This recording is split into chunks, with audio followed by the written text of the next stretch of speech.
Hi hello ನಮಸ್ತೆ friends, welcome to my YouTube channel tech world with Pranika. Friends, ನೀವು ನೋಡ್ತಾ ಇದ್ದೀರಾ tech world with Pranika YouTube channel. Friends, ಇವತ್ತಿನ ನೋಡೋದಲ್ಲಿ ರಾಜ್ಯ ವಿದ್ಯಾರ್ಥಿ ತಂತ್ರಾಂಶ 2025-26ನೇ ಸಾಲಿನ ಮೆಟ್ರಿಕ್ ನಂತರದ ವಿದ್ಯಾರ್ಥಿ ವೇತನಕ್ಕೆ ಅರ್ಜಿ ಪ್ರಾರಂಭ ಆಗಿದೆ ಅನ್ನೋದು ಸಾಕಷ್ಟು ಮಂದಿ ವಿದ್ಯಾರ್ಥಿಗಳು ಕೇಳ್ತಾ ಇದ್ರು.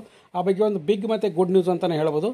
ಆ ಬಗ್ಗೆ ಸಂಪೂರ್ಣ ಮಾಹಿತಿ ತಿಳಿಸ್ಕೊಡ್ತಾ ಹೋಗ್ತೀನಿ. ತಪ್ಪು ಸ್ಕಿಪ್ ಮಾಡೋದು ಪೂರ್ತಿಯಾಗಿ ನೋಡಿ. ಹಾಗೆ ನಿಮಗೆ ಇಷ್ಟಾದರೆ ಒಂದು ಲೈಕು, ಶೇರು, ಸಬ್ಸ್ಕ್ರೈಬ್ ನೋಡಿ. ಫ್ರೆಂಡ್ಸ್, 2025-26ನೇ ಸಾಲಿನಲ್ಲಿ ವಿದ್ಯಾರ್ಥಿ ವೇತನಕ್ಕೆ ಅಂದರೆ ಸ್ಟೇಟ್ ಸ್ಕಾಲರ್ಶಿಪ್ ಪೋರ್ಟಲ್ ವತಿಯಿಂದ ವಿದ್ಯಾರ್ಥಿ ವೇತನಕ್ಕೆ ಅರ್ಜಿ ಸಲ್ಲಿಸುವಂಥ ವಿದ್ಯಾರ್ಥಿಗಳಿಗೆ ಒಂದು ಗುಡ್ ನ್ಯೂಸ್ ಕೂಡ ಕೊಟ್ಟಿದೆ ರಾಜ್ಯ ಸರ್ಕಾರ. ಏನಪ್ಪ ಅಂದರೆ 25-26ನೇ ಸಾಲಿನ ಸ್ಕಾಲರ್ಶಿಪ್ಗೆ ಅರ್ಜಿನ ಜುಲೈ ತಿಂಗಳಲ್ಲಿ ಪ್ರಾರಂಭ ಮಾಡ್ತೀವಿ ಅಂತ ಅಪ್ಡೇಟ್ ಕೂಡ ಬಿಟ್ಕೊಟ್ಟಿದ್ದಾರೆ. ಯಾಕೆಂದರೆ ಈಗ ಆಲ್ರೆಡಿ ಜೂನ್ ತಿಂಗಳವರೆಗೆ ಪೂರ ಅಡ್ಮಿಷನ್ ನಡೀತದೆ. PUC ಇರ್ಬೋದು, ITI ಇರ್ಬೋದು, ಡಿಪ್ಲೊಮಾ ಇರ್ಬೋದು, GTTC ಇರ್ಬೋದು, ಡಿಗ್ರಿ ಇರ್ಬೋದು, UG, PG, ಹಾಗೆ ಕೌನ್ಸಿಲಿಂಗ್ ಕೂಡ ನಡೀತಾ ಇದ್ದಾವೆ.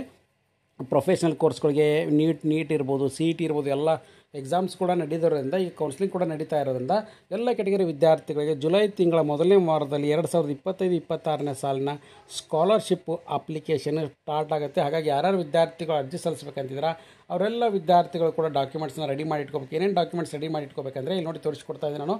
ವಿದ್ಯಾರ್ಥಿಗಳ ಆಧಾರ್ ಸಂಖ್ಯೆ ಮತ್ತು ಆಧಾರ್ನಲ್ಲಿರೋ ಹಾಗೆ ಹೆಸರನ್ನು ಕೂಡ ಇರಬೇಕಂದ್ರೆ SSLC ಮಾರ್ಕ್ಸ್ಗಳು, ಆಧಾರ್ ಕಾರ್ಡು, ಆಧಾರ್ನಲ್ಲಿರ್ತಕ್ಕಂಥ ಹೆಸರು ಎರಡು ಮ್ಯಾಚ್ ಆಗಬೇಕು. ಮತ್ತು ವಿದ್ಯಾರ್ಥಿ ಮೊಬೈಲ್ ಸಂಖ್ಯೆ, ವಿದ್ಯಾರ್ಥಿಗಳ ಇಮೇಲ್ ID, ವಿದ್ಯಾರ್ಥಿಗಳ SSLC ನೋಂದಣಿ ಸಂಖ್ಯೆ, ವಿದ್ಯಾರ್ಥಿ ಹೆಸರಿನಲ್ಲಿರ್ತಕ್ಕಂಥ ಜಾತಿ ಮತ್ತು ಆದಾಯ ಪ್ರಮಾಣ ಪತ್ರ, ಹಾಗೆ ವಿದ್ಯಾರ್ಥಿಗಳ ವಿಕಲಚೇತನರಾಗಿದ್ದರೆ UD ID ಅಂತ ಕೊಡ್ತೀವಿ, ಡಿಸಬಿಲಿಟಿ ಅಂತ ಕರಿತೀವಿ ಅದನ್ನು, ಅಂಗವಿಕಲ ಪ್ರಮಾಣ ಪತ್ರ, ಹಾಗೆ ವಾಸವಿರೋ ಜಿಲ್ಲೆ, ವಿಧಾನಸಭಾ ಕ್ಷೇತ್ರ, ಮನೆ ಅಡ್ರೆಸ್ಸು, ಕಾಲೇಜು ದಾಖಲಾತಿ ಅಥವಾ ನೋಂದಣಿ ಸಂಖ್ಯೆ ಅಂತ ಕರೆಯೋದು, ರಿಜಿಸ್ಟರ್ ನಂಬರು, ಹಾಗೆ ಸಂಬಂಧಪಟ್ಟ ದಾಖಲೆಗಳು, ಈ ದೃಢೀಕರಣ ಸಂಖ್ಯೆ, ಹಾಗೆ ಹಾಸ್ಟೆಲ್ಗೆ ಅರ್ಜಿ ಸಲ್ಲಿಸಿದ್ರೆ ಹಾಸ್ಟೆಲ್ ಮ್ಯಾನೇಜ್ಮೆಂಟ್ ID ಕೂಡ ಬೇಕಾಗುತ್ತೆ. ಹಾಸ್ಟೆಲ್ಗೆ ಅರ್ಜಿ ಸಲ್ಲಿಸಿರ್ತಕ್ಕಂಥ ವಿದ್ಯಾರ್ಥಿಗಳಿಗೆ ಮಾತ್ರ ಏನಪ್ಪ ಅಂದರೆ ನಿಮಗೆ ವಿದ್ಯಾಸಿರಿ ಪ್ರತಿ ತಿಂಗಳು 2,000 ರೂಪಾಯಿ ಅಂತ 10 ತಿಂಗಳು 20,000 ರೂಪಾಯಿನ ಎಲ್ಲ ಕೆಟಗರಿ ವಿದ್ಯಾರ್ಥಿಗಳು ನೀವು ಪಡ್ಕೋಬೇಕಾಗಿದೆ. ಅದನ್ನು ಹಾಸ್ಟೆಲ್ಗೆ ಅರ್ಜಿ ಸಲ್ಲಿಸೋದು ಕಡ್ಡಾಯ ಮಾಡಿದರೆ, ಹಾಸ್ಟೆಲ್ಗೆ ಅರ್ಜಿ ಸಲ್ಲಿಸಿ ನಿಮ್ಗೆ ಹಾಸ್ಟೆಲಲ್ಲಿ ಸೀಟ್ ಸಿಗದೇ ಇದ್ದರೆ ಅಂಥ ಒಂದು ವಿದ್ಯಾರ್ಥಿಗಳಿಗೆ ವಿದ್ಯಾಸಿರಿ ಏನಪ್ಪ ಅಂದರೆ ಸ್ಕಾಲರ್ಶಿಪ್ ಹಣನ ಬಿಡುಗಡೆ ಮಾಡ್ತಾರೆ. ಹಾಗಾಗಿ ಎಲ್ಲ ವಿದ್ಯಾರ್ಥಿಗಳು ಯಾರ್ಯಾರು ವಿದ್ಯಾರ್ಥಿಗಳು ಅರ್ಜಿ ಸಲ್ಲಿಸಬೇಕಂತಿದ್ದಾರೆ, ಸಮಾಜ ಕಲ್ಯಾಣ ಇರ್ಬೋದು, ಪರಿಶಿಷ್ಟ ಪಂಗಡ, ಹಿಂದುಳಿದ ವರ್ಗ, ಅಲ್ಪಸಂಖ್ಯಾತ, ತಾಂತ್ರಿಕ ಶಿಕ್ಷಣ, ವೈದ್ಯಕೀಯ ಶಿಕ್ಷಣ, ಹಾಗೆ ಕಾರ್ಮಿಕ ಇಲಾಖೆ, ಕಾಲೇಜ್ ಶಿಕ್ಷಣ ಇಲಾಖೆ,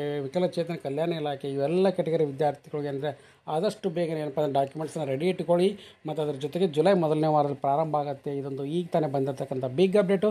ಹಾಗೆ ಈ ವಿಡಿಯೋದ ಮಾಹಿತಿ ಇಷ್ಟ ಆಗಿದ್ದರೆ ಒಂದು ಲೈಕು, ಶೇರು, ಸಬ್ಸ್ಕ್ರೈಬ್ ಮಾಡಿ. ಲೇಟೆಸ್ಟ್ ಆಗಿರ್ತಕ್ಕಂಥ ಎಲ್ಲ ಅಪ್ಡೇಟ್ಸ್ಗೆ ಚಾನಲ್ ಸಬ್ಸ್ಕ್ರೈಬ್ ಮಾಡಿ. And finally thanks for watching the video.